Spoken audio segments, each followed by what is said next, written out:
Hi YouTube, this is Kristen Moonrise. Welcome back to my channel. Sorry if the lighting is a little bit weird. I am rushing today and first I was too dark, then I was too bright, so hopefully this is good enough. But I just wanted to record a quick video, and there's no script. It's just off the top of my head right now, just something that I've been noticing. So I have been following this particular spiritualist on YouTube for years, like at least maybe 5 years or so.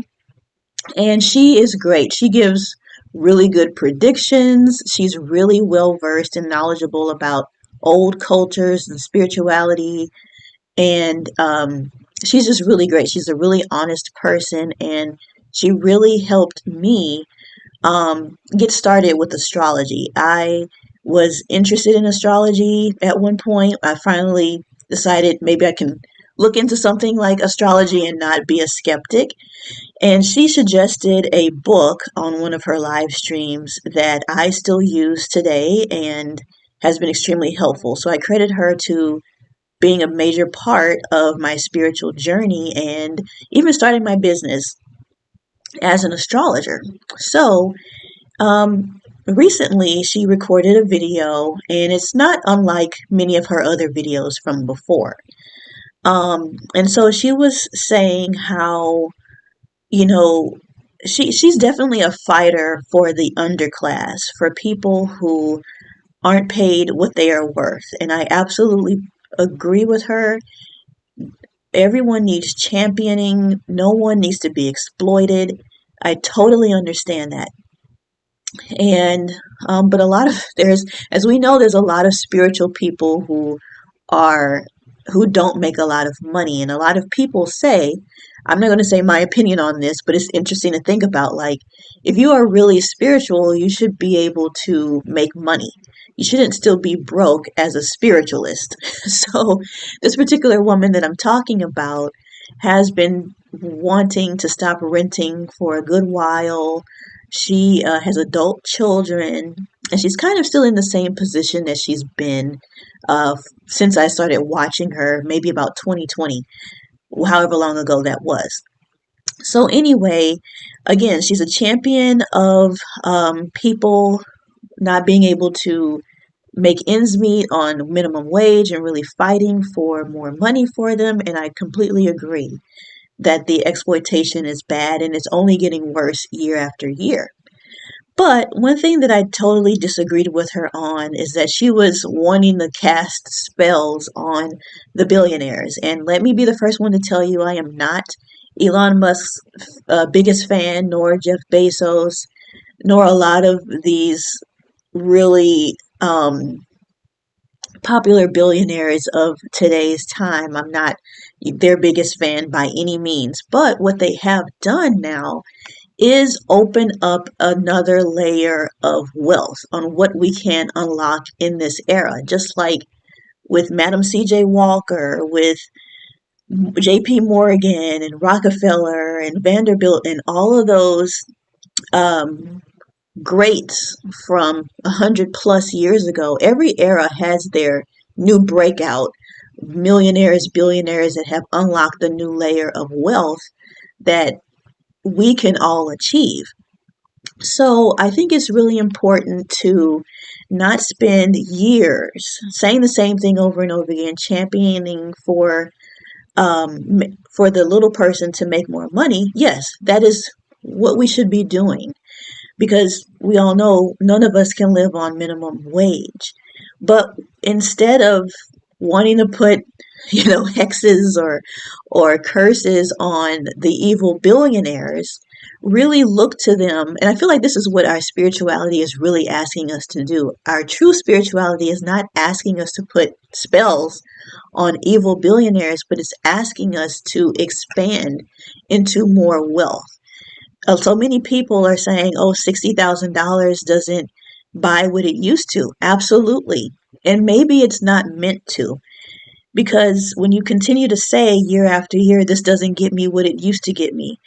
Yes, you are true, but you also need to see that there every year and faster, there are new ways to unlock new wealth is being unlocked in so many different ways. We're able to start businesses from home. We're not having to have brick and mortar businesses. um, Things are getting so much easier for the average person to be able to achieve wealth in some way, no matter what it may be. We can monetize so many more things today than we were able to 20, 30 years ago. So my message is just this, especially with Sunday having been the eclipse moon with balancing spirituality and practicality. Really don't wait for someone else to get out of the way. And another thing that this lady was saying, she was also expecting reparations, getting your reparations check. And while I agree that African Americans in the US should absolutely receive reparations because we put in the blood, sweat, tears, our lives down to building the wealth that has become America, I do not expect anyone to just wake up one day and decide just to give us that money. I think, given the circumstances, that we are able to put the use of being privileged enough to be in America and really create our own reparations. And instead of waiting around for somebody to give you a check, which they will never do, and you're going to continue to get farther and farther behind when you're only focusing on what someone else needs to do in order for you to do something next, it's just better just to put your resources together, get opportunities, create opportunities for yourself, and build on that. And if you do that for 5 years, I trust you'll be way farther ahead than still waiting for your curse to work on the billionaires. So don't, in my opinion, again, your spirituality should be about elevating you and progressing you in this very mundane 3D world. It's not meant to make sure that somebody else is held back so you can go forward. You have permission to go forward no matter what someone else does. You have permission to make as much money as you possibly can, no matter what anyone else does. Whether someone is complaining about their minimum wage job and they're going to hold out until someone gives it to them, or if it's a billionaire who has decided that they can become a billionaire not by revenue and profits, but by financialization, then so what? Those are distractions, and what we need to really be doing is focusing on what we are here to do, because I fully disagree with thinking that I'm here to complain about someone else. I'm here to create and be fruitful, meaning there are seeds within me that are meant to be planted and grow and thrive and help in other ways. And yes, I can then go and help people that are struggling from that. But the best gift to give and the best spiritual advice anyone can give is just to empower people to create their own opportunities and not feel like they can start living only when someone else has been giving them the permission or giving them the money or wrote the check for them to do it first. And a lot of times, people that are more fortunate won't give you more until they see you actively getting yourself out of that situation. You don't just expect handouts. I hate to even say that, especially somebody that has been homeless twice growing up.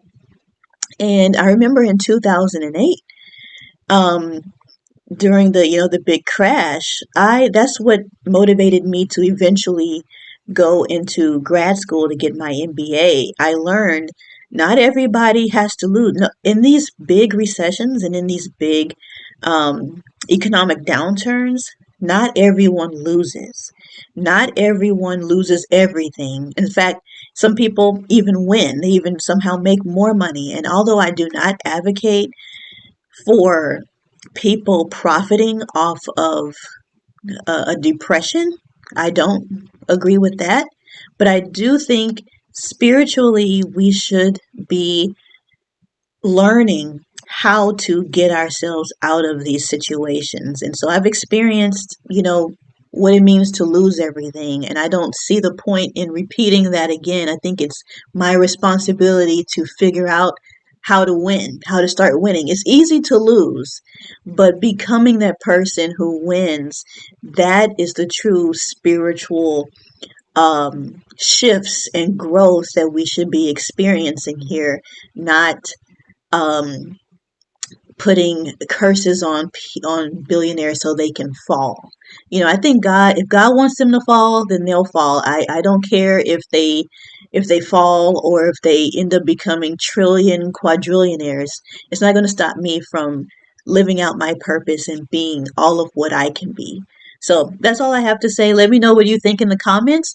Also, if you are interested in creating and starting your own business and being entrepreneurial, I have an entrepreneurial soul session where you get to work with me one-on-one on what your specific gifts are, and what how your personality, your leadership skills, your presence, and your branding can all be put together in figuring out what your ideal business is. Because I do believe that all of us in some way should be entrepreneurial, either at our day jobs or actually starting businesses. It's really important to really know what we are good at as individuals and what we can start. So if you want to learn what that is for you, I've linked in the description box your entrepreneurial soul session, and I've also linked a masterclass that I just held recently that is about your presence, your power, and your positioning, and how important that is when you are starting a business or really any type of interacting with people. How are you positioning yourself, how you speak, how you sound, power colors that are specific to you, as far as what you can use in your business, or even different colors that you can wear that really embody what your natural presence is. There's even a great section in there about finding out what your particular archetype is. And this is all using your astrology. So if you purchase the master class, there's a coupon in there where you can take a certain amount of money off of the entrepreneurial soul session. So if you want both, I would suggest getting the masterclass first and then getting that coupon and upgrading to the entrepreneurial soul session. And that is a great way to even get started before we would even meet for the entrepreneurial soul session.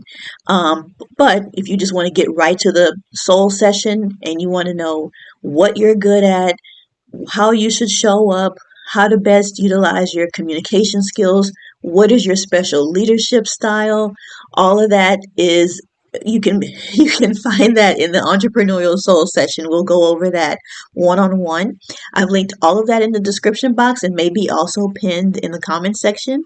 So that's all I have to say for now. I hope that you all have a great week, and I'll see you next time. Bye.